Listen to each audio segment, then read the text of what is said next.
and welcome to the Teaching Corner. We've been talking a lot about various different mnemonics and how they're good study devices. So today I'm going to share another mnemonic with you. But before I do, I wanted to tell you that sometimes mnemonics don't work well for students.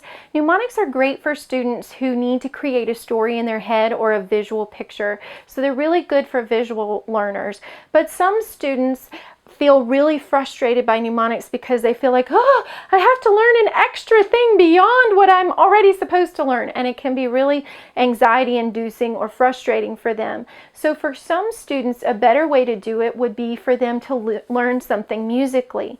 In one of our previous videos, when I was teaching you the multiplication chart, I taught you a multiplication song for the 3s and the 4s. But today what I thought I would do is I'm going to just teach you the books of the Bible, and in the Old Testament I'm going to use as a song that I learned when I was a little girl growing up, and still to this day when I think of the books of the Old Testament, I'm trying to find one of them, I'll sing one of those songs, the song in my head. And then I'm going to teach you the New Testament using a mnemonic and show you sort of the difference between the two and how one would be good more for an auditory student and one would be good more for a visual student. And you may have to play around with it in your classroom and figure out what works best. Of course, if you're doing it one-on-one with a student, then you can just pick what works best for them. You may need to give choices, like see if you can find on YouTube other videos of other people doing whatever it is you're doing in a different way from what you've already done. If you've already done it, say, in song form and are not very good at the mnemonic form, or if you've done it in the mnemonic form and are not very good at the song form. So I'm going to sing the song that I learned as a little girl for the books of the Old Testament, and then I'll show you the mnemonic for the New Testament. So it goes like this.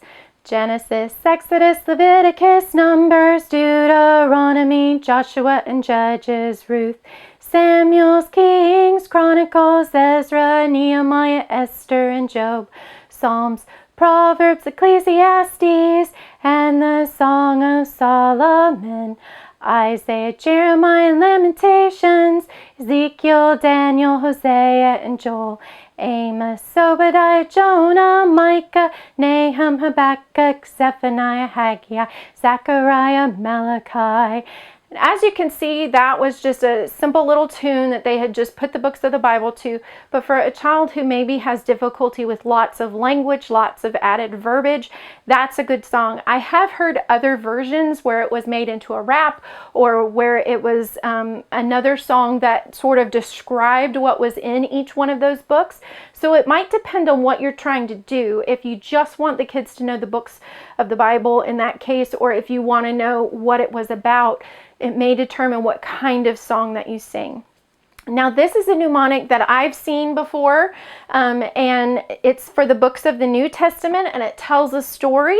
So the story goes like this. 4 men, Matthew, Mark, Luke, and John, in an ark, Acts, Romans, 1st and 2nd Corinthians, go eat popcorn, Galatians, Ephesians, Philippians, Colossians, at a boxing match where they hear Thess, Thess, Tim, Tim, Tie, which stands for 1st and 2nd Thessalonians, 1st and 2nd Timothy, and Titus.